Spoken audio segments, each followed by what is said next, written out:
Seeing no other option, he decides to use the rage shield. Philo runs at her but gets pushed back, so Naofumi does the same and burns her, but it still does nothing. He decides to trap her in a prison and summon the hug from hell, but even that has no effect. The timer for the wave is coming to an end, so Naofumi tells Raphtalia to blind her so they can do the Joestar special. But Glass has aimbot for her sniper and forces Naofumi to deflect it, so she decides to return to the wave before it disappears. Naofumi sits in the aftermath of the wave and questions where Glass came from along with why she wants to fight him. The guards come over and orders him to follow them, and they take him to the Kidnapper King. He asks how Naofumi got so strong, but he tells the old bastard to kneel down and beg him for his secrets. The royal seat warmer gets upset, so Naofumi decides to peacefully leave the throne room, but the idiot threatens to hurt his harem. He turns around and says that if anything happens to them, he will cancel his subscription to life, then walks out of the room. Naofumi heads over to the shopkeeper and decides to get the class upgrades in the nation of furries. They begin their journey on the road and find that the shopkeeper gave them gifts, like a mana sword for Raphtalia that does no physical damage but still causes pain, along with other items for everyone else. They take a break on the road and begins to enjoy the scenery, but Melty suddenly catches up with them. Naofumi goes over to meet with her and she tells him to make up with her father. But the men behind Melty begin running at them with a sword, so he blocks the attack. The knights accuses Naofumi of taking the princess hostage and attacks him, but they get easily defeated by his party. The knights suspiciously calls a retreat and run away from them. They return to the capital and begins editing the footage from their recent fight to make Naofumi look like he was on demon time, then broadcast it all over the nation along with posters asking for their immediate arrest. Naofumi reveals that they're stuck because they can't enter the cities and begins to wonder why they want Melty gone. She says that it's most likely Mine who planned to frame him again so she can become next in line to be queen. He tells her that if she returns home she'll be sent to heaven and offers to take her with them. In the morning, our party travels through the mountains while avoiding all the scouts looking for them, until they arrive at a cave to camp out in. Melty says that her mother commanded the king to treat all the heroes well, and reveals that their kingdom is ran by women, so her mom is their true leader. But Naofumi hears the soldiers coming, so they continue to travel through the forest to avoid the hunters. Melty trips over a cliff and alerts all the soldiers to their location. Our party starts running away until they encounter a dead end with the other heroes beginning to corner them from the other side. They tell Naofumi to release the princess, but Melty steps forward to explain that someone tried to smoke her, so he was protecting her from danger, and begs them to stop fighting among themselves. The red-haired bitch interrupts them and accuses Naofumi of having a brainwashing shield that he uses to control everyone he speaks to. Naofumi points out that if he could do that, his life would be much easier. But the Blade hero tells him to just hand over the princess and this will all be over. So Mine jumps on his D, then calls over Melty to come home with her. Melty realizes that she will become a hashtag if she goes back and begs Naofumi to protect her. So he tells Philo to transform and jumps over them to escape. But the spear hero seals Philo's chocobo form to make them fall and takes the chance to catch a prison sentence. Mine tries to become an only child, but Naofumi defends Melty from all the attacks and decides to activate his rage shield. As the rest of the army comes in to waste their arrows on him, Mine prepares to unleash the sun, but Raphtalia comes in clutch to defeat the witch while Philo finishes off the Twitch mod. The guards begin charging forward while ignoring the worthless heroes, so Naofumi launches an attack to blow them away and put distance between them. He tells the Blade hero to figure out what's happening in the kingdom and tosses him a hint before leaving. Our party camps out in the forest when a secret agent appears in front of them and tells Naofumi that the queen wishes to meet with them, then returns to the shadows. They realize that the forest has been set on fire by the biggest bitch ever to be written, drawn, and animated. They go to a nearby village and find out that the border to the demi-human nation is heavily guarded, so Naofumi decides to visit the queen instead. Melty tells them that she knows a loyal noble that can help them as the ruler of the region comes to greet them and invites our party to his home. They tell the ruler all that happened and goes inside a room to have their first proper sleep since they've been on the run. The next day, Naofumi notices that the ruler is being taken into custody. A maid suddenly bursts in to tell them to run from the soldiers and leads them into the kitchen to hide them in a closet. Melty comes forward and commands the soldiers to leave, but a man steps forward that puts murder on Raphtalia's mind. The fat mofo asks Melty for Naofumi, but she says that he has left the mansion to escape far away and commands him to take her home, so they leave to go to his manor. Naofumi comes out the closet and kindly asks Philo to show herself. She tells them that Melty started a game of hide and seek with her but never came back, so Naofumi decides to go find her. In the night, our party stand outside the big man's castle and sees the people rioting for their lord's freedom, so they take advantage of the confusion to sneak into Snorlax's home. They go over the walls and begins to defeat all the guards they encounter until Raphtalia stop at the entrance of a basement. But Naofumi says they'll return to it after saving Melty. Inside the castle, EDP tries to take Melty's cupcakes, but Frilo comes in clutch to cancel him. He takes Melty hostage, but Naofumi does a team ultimate with Frilo and saves her. She thanks them for rescuing her, but the walking whale gets up and take out his people corrector. Raphtalia begins walking over to the Discord mod while he belts her relentlessly, but she disarms him and put a sword at his breather. She reveals that the Fatman massacred many of her people after her village was destroyed and gets ready to save the world some oxygen. But Naofumi talks her out of traveling the dark path, so she decides to allow EDP to go free.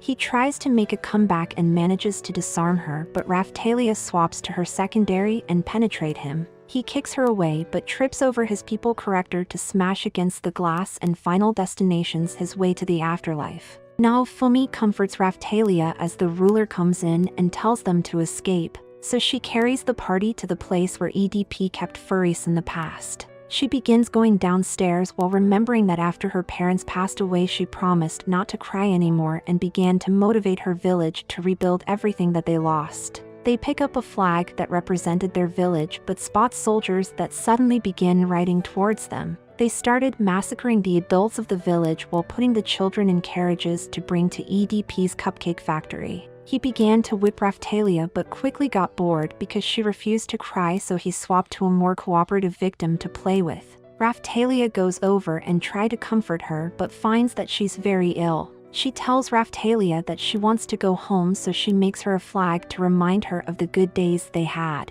But a guard suddenly comes over and takes her to a carriage that carries her off to the circus where Naofumi found her. In the basement of horrors, they find that many of the furries that were captured are still alive. Raphtalia frees her friend and tells him that the shield hero has come to save them. He tells Raphtalia that something happened to her old cellmate, so she runs over to her and begins crying because she passed away from all the torture. Raphtalia blames herself for not being strong enough to help them, but the boy explains that the only reason they had hope was because of her smile. She tells them that she's worthless, but Naofumi reveals that without her he wouldn't have survived in this world and shows her all the children that she managed to save. Raphtalia gathers her friend's remains and promises to bring back the flag for their people as they leave the dungeon of horrors behind. They see that the Fatso is still alive and he begins breaking a seal on a pillar to summon a T-Rex to wipe out their party. The dragon cleanses the world of his existence, then begins attacking everything around it. So Naofumi starts retreating with his party, but the monster follows after them. They decide to split up and lure it out of town, while Raphtalia leaves her friend in the ruler's care and gives him her bracelet to hold onto before she leaves on Philo. The best girl begins running away from the monster and speeds through the forest until they're stopped by a lake. They prepare to fight the T-Rex and blocks his charge with an air shield, but it breaks through. Philo gives it a tummy tuck while Raphtalia attempts to penetrate it, but it's too thick, so Naofumi performs a team ultimate with Philo, but not even that has any effect. The monster uses Earthquake to push everyone away and use Tail Whip on Naofumi. He decides to use his Black Air Force energy shield, but a voice tells him not to. A mist suddenly begins to appear around the battlefield and chocobos begins flooding out of the forest to surround them. They see a giant geyser erupts from the lake as a queen chocobo flies over their heads and tells them to stand back. The T-Rex rushes at her and gets introduced to her feet, so it launches a flamethrower that gets easily blocked by her. The queen decides to effortlessly defeat the poor creature, then turns her attention to Naofumi. She transforms into a prison charge and introduces herself as the queen of all chocobo in the world. Victoria tells them to come with her, but Naofumi goes to get a quick power-up before they leave. She takes our party to the ruins that were defended by the original 4 heroes. But Philo is hungry, so Naofumi prepares a meal to feed an entire army. Everyone falls asleep and Victoria comes over to Naofumi to talk with him in private. He tells her everything that happened and she scolds the heroes for fighting among themselves. Victoria reveals that the waves have been happening across the world and each of the heroes were supposed to go to one of the 4 countries to fight against the monsters. And because they were slacking off, she had to fight the waves in the other 3 by herself, but explains that eventually she won't be able to fight off the monsters single-handedly. Victoria tells him to work with the other heroes, but Naofumi says that will never happen. So she tells him that if they can't do their jobs, she will create a hero pack and summon another set of heroes to fight the wave. They return to the group where Victoria goes over to Melty and traps her in a wind prison. She tells Naofumi to work with the other heroes, but he continues to refuse and begins to activate Rage Shield. So Victoria shuts it down and decides that if Naofumi can prove to her that his party is strong enough to defeat the waves, she'll allow him to continue existing. She challenges Philo to a one-on-one, so she takes on the challenge and a barrier is placed around them. Philo starts off with a kick but misses and is tossed into the sky to receive a back massage. She gets up and begins to use her magic to summon a tornado to blow off Victoria, but it gets easily dispelled by her. Naofumi attempts to free Melty, so she finger blasts him against the wall and goes on to pimp slaps Philo. Victoria tells her that she's weak and questions how she'll help the hero before blowing her away.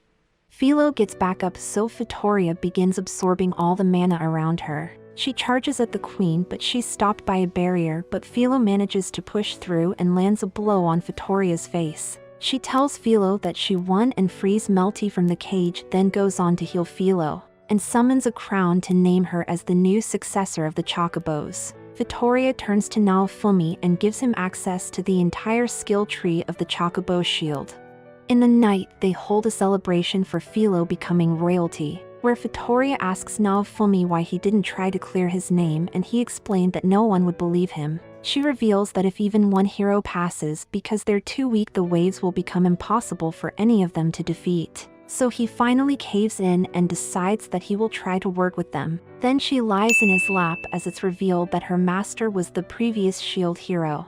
The next day, Victoria carries them to a nearby hero, then they leave to continue their journey. They travel through the forest until they encounter a fort with the spear hero blocking their path. Naofumi asks to speak with him, but the idiot accuses him of brainwashing people and begins to attack without reason. He remembers his promise to Victoria and refuses to fight back, but instead take his attacks head-on. Naofumi asks why he's mad at him, so he reveals that the bow and sword hero has been sent to heaven. He asks the spear if he saw their body, which he obviously did not. The evil bitch comes in to warn the spear about Naofumi's made-up ability and seals them in a cage made of lightning. He attacks our boy, so he puts the spear in timeout, but he breaks it. Naofumi calls over Philo, but Mine joins the battle to try and unleash the sun, so Melty comes forward to dispel her attack. Philo attacks the spear and begins throwing hands to push him back, but the spear tries to counter and Naofumi knocks him away. The spear begins using his spells to keep him in place so he can get buffed by his party,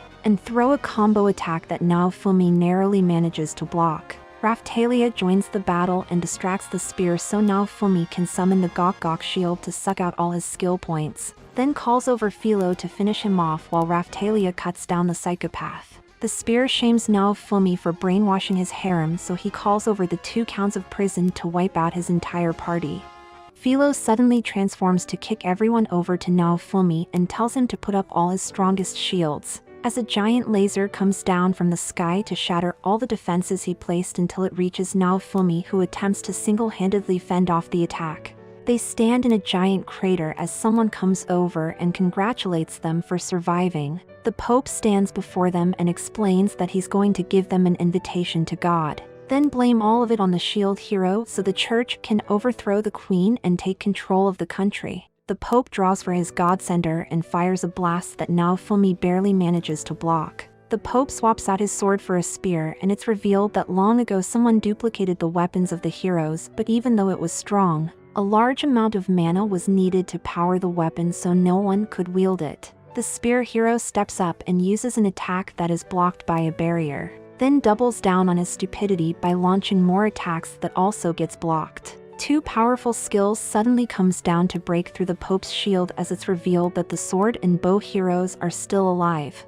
They explain that they were investigating the church and found a secret file that led to a temple. However, when they entered it became a giant gender reveal party, but they were saved by the Queen's secret service. They tell Naofumi that they believe he was framed and reveals that the Queen's army is heading towards them. The heroes decide that for the first time they'll fight together, but Naofumi decides to work with his party instead. The spear scolds him for not working with them, but Naofumi reveals that all he has been doing since he got to this world was be Mind's puppet. The other heroes agrees, but Naofumi tells them that they forked up just as much as him and it's because of them that the church got so powerful. The Pope interrupts them and hands out an invitation to God, but Naofumi kindly declines it.